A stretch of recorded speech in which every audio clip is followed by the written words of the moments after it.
លោកអូសួងឬទេវតាដើរដីឬសច្ចាំងភ្នំត្បែង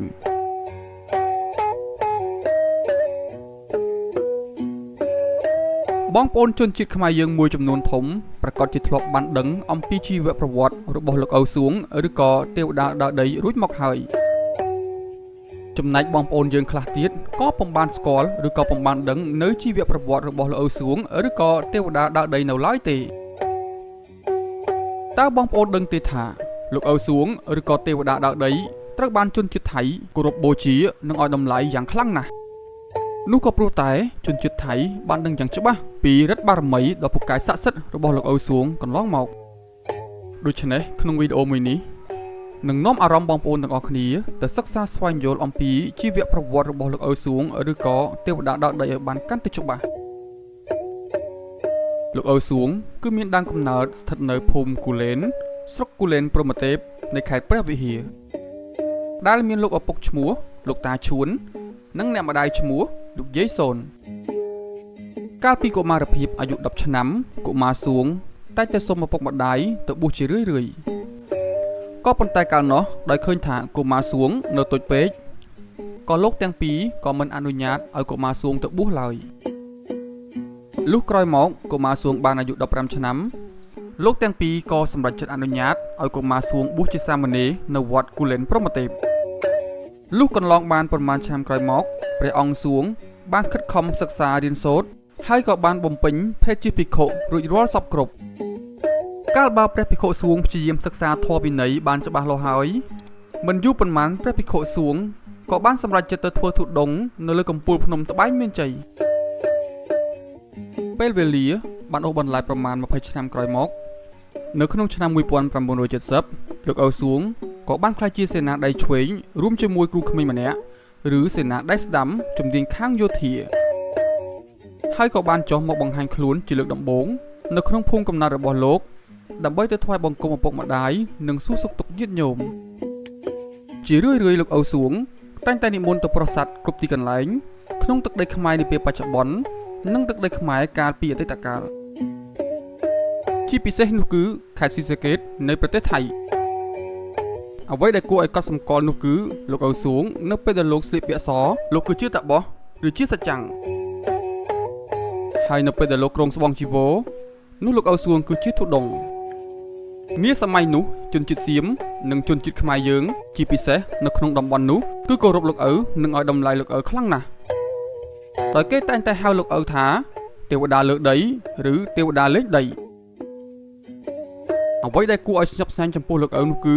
សូម្បីតែស្ដេចសៀមក៏គោរពលោកឪដែរពីព្រោះលោកឪសួងបានមើលជំងឺបុត្រីស្ដេចសៀមឲ្យបានជាសះស្បើយបន្ទាប់ពីវិជ្ជបណ្ឌិតអាល្លឺម៉ង់មើលមិនជាដោយលោកឪមានមន្តវិជ្ជាការព្យាបាលជំងឺដ៏ពិសេសដោយប្រើតេជោធាតុឬធម្មពលនុយក្លេអ៊ែរនៅក្នុងរុក្ខជាតិសូមបញ្ជាក់ផងដែរថាមន្តវិជ្ជាព្យាបាលនេះគឺមានតែសម័យអង្គរបុរាណតែប៉ុណ្ណោះដោយឡែកលោកអូសួងជាអ្នកបដិបត្តិព្រហ្មចរិយធម៌យ៉ាងល្អប្រសើរបូករួមក្នុងការសមាធិវិបស្សនាទុដងយ៉ាងច្បាស់លាស់រហូតលោកអូសួងបានសម្រេចឈានអភិញ្ញាទើបលោកអាចដឹងពីមន្តវិជ្ជាការដែលបាត់បង់ពីសម័យបុរាណកាលមកម្លេះអ្វីដែលពិសេសដែលបងប្អូនធ្លាប់បានដឹងនោះគឺលោកអូសួងពេលលោកនិមន្តទៅណាមកណាទីជិតក្តីទីឆ្ងាយក្តីពីខេត្តមួយទៅខេត្តមួយលោកអូសួងគឺលោកនិមន្តបានយ៉ាងលឿនរហ័សដោយព្រះបាទទទេតែប៉ុណ្ណោះហើយអ្វីដែលពិសេសបំផុតដែលធ្វើឲ្យមហាជនទាំងប្រទេសខ្មែរនិងប្រទេសសៀមកាន់តែជឿយ៉ាងខ្លាំងនៅឫទ្ធិបារមីរបស់លោកអូសួងនោះគឺកាលនោះមានពពួកជនមិនស្គាល់មុខមួយក្រុមបានបង្ខំលោកអូសួងឲ្យបង្រៀនមន្តវិជ្ជាការដល់ពួកគេតែគ្រានោះលោកអូសួងដាច់ខាតគឺលោកមិនបង្រៀនដល់ពួកគេឡើយទើបពួកជនមិនស្គាល់មុខទាំងនោះបានបាញ់ធ្វើឃាតលោកអូសួងបានសម្រេចតែម្ដងហើយក្នុងគ្រានោះមហាជនក៏បានយកព្រះសពរបស់លោកអូសួងទៅធ្វើបុណ្យបញ្ចុះរួចរាល់ក្រោយមកក៏មានសិស្សគុណរបស់លោកបានពិភាក្សាមូលមតិជាមួយមហាជនរួមគ្នាកោះមឈូសដើម្បីយកព្រះសពលោកអូសួងស្រាប់តែពេលនោះមានរឿងគួរឲ្យភ្ញាក់ផ្អើលជាខ្លាំងដោយនៅក្នុងមឈូសនោះគេឃើញមានតែដើមចេក3កំណាត់តែប៉ុណ្ណោះក្រោយមកក៏គេបានដឹងថាលោកអូសួងលោកកំពុងគង់នៅខេត្តស៊ីសាកេតនៃប្រទេសសៀមដោយលោកមិនបានសគត់នោះទេហើយកន្លងមកលោកអូសួងតែងតែប្រើមន្តវិជ្ជាការផ្សេងៗដើម្បីសង្គ្រោះជនជាតិខ្មែរនិងមនុស្សទូទៅ គេឃើញថាមានជនជាតិសៀមជាច្រើនចង់រៀនមុនវិជ្ជាការពីលោកអូសួងក៏ប៉ុន្តែវិជ្ជានេះអាចរៀនបានតតែអ្នកនោះមានចិត្តញៀនឬបេះដូងជាពូជពងខ្មែរទើបអាចមាននិស្ស័យរៀនបានក្នុងសម័យនោះផងដែរភាពល្បីល្បាញអំពីកិត្តិនាមរបស់លោកអូសួងកាន់តែខ្លាំងឡើងក៏ស្ដេចសៀមបានដាក់ព្រះរហស្សនាមឲ្យលោកអូសួងថាទេវតាដើរដីរហូតមកដល់សពថ្ងៃនេះលោកអូសួងឬក៏ទេវតាដើរដីលោកបានចូលសមាបត្តិនៅថ្ងៃទី8ខែកញ្ញាឆ្នាំ1999ត្រូវនឹងពុទ្ធសករាជ2543សពថ្ងៃនេះព្រះសពរបស់លោកអូសួងឬក៏ទេវតាដើរដីត្រូវបានតម្កល់ទុកនៅវត្តផៃផាតាណាស្រុកភូស៊ីងខេត្តស៊ីសាកេតនៅប្រទេសថៃជារៀងរាល់ឆ្នាំគេត្រូវបើកគម្រប់មឈូសលោកអូសួងដើម្បីកោសក់និងកាត់ក្រចកចេញជាប្រចាំដោយគេមានជំនឿយ៉ាងខ្លាំងថាដួងវិញ្ញាណរបស់លោកអូសួងឬទេវតាដើរដីពីភាគ10គឺនៅតាមសន្ធិដ្ឋសិស្សគុណនិងជួយសង្គ្រោះដល់ជនជាតិខ្មែរនិងមនុស្សទូទៅមានឆ្នាំមួយនៅពេលគេបើកគម្រប់មឈូសព្រះសពលោកអូសួងដើម្បីកាត់ក្រចកកោសក់និងផ្លាស់ប្ដូរស្បង់ជីវរថ្មីរួចរាល់រំពេចនោះស្រាប់តែអភូតហេតុបិទគម្រប់មឈូសមិនចិត្តទាល់តែសោះដូច្នេះហើយជនជាតិថៃក៏បាននិមន្តសម្ដេចព្រះសង្ឃរាជទេពវង្សពីប្រទេសកម្ពុជាយើងទៅជួយសូត្រមន្តអធិដ្ឋានដាស់រំលឹកព្រះធម៌កំណើតដើមខ្មែរព្រោះថាលោកអូសួងមានដើមកំណើតជាជនជាតិខ្មែរ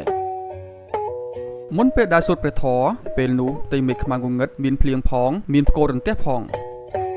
បន្ទាប់ពីចប់ពិធីសូត្រមន្តដាស់រំលឹកព្រះធម៌បានរួចប្រមាណជា3នាទីក្រោយមកមេឃខ្មៅងងឹតភ្លៀងផ្គររន្ទះក៏បានរសាត់ជ្រះស្រឡះភ្លាមតែម្ដងហើយគម្រប់មឈូសក៏បានបិទចិត្តធម្មតាវិញអភូតហេតុនោះបានធ្វើឲ្យប្រជាជននិងពុទ្ធបរិស័ទនៅក្នុងប្រទេសថៃកាន់តែមានជំនឿយ៉ាងមុតមាំទៅលើបារមីរបស់លោកអូសួងឬទេវតាដើរដីយ៉ាងខ្លាំងបន្ថែមទៀតសពថ្ងៃនេះព្រះសពរបស់លោកអូសួងឬទេវតាដើរដីពូកែស័ក្តិសិទ្ធិខ្លាំងណាស់ហើយជនជាតិថៃគោរពបូជាលោកអូសួងដូចជាព្រះអាទិទេពផងដែរតើបងប្អូនមានឆ្ងល់ទេថាហេតុអ្វីបានជាព្រះសពលោកអូសួងឬទេវតាដើរដីនៅឯប្រទេសថៃចម្លើយនោះគឺកាលពីសម័យខ្មែរក្រហមដែលជាសម័យកាលដ៏ខ្មៅងងឹតលោកអូសួងមិនត្រូវបានគេឲ្យតម្លៃនោះទេហើយថែមទាំងមានការប្រមាថមើលងាយលោកថាជាមនុស្សឈួតជាអ្នករៀនបែបកម្មដ្ឋានទៀតផង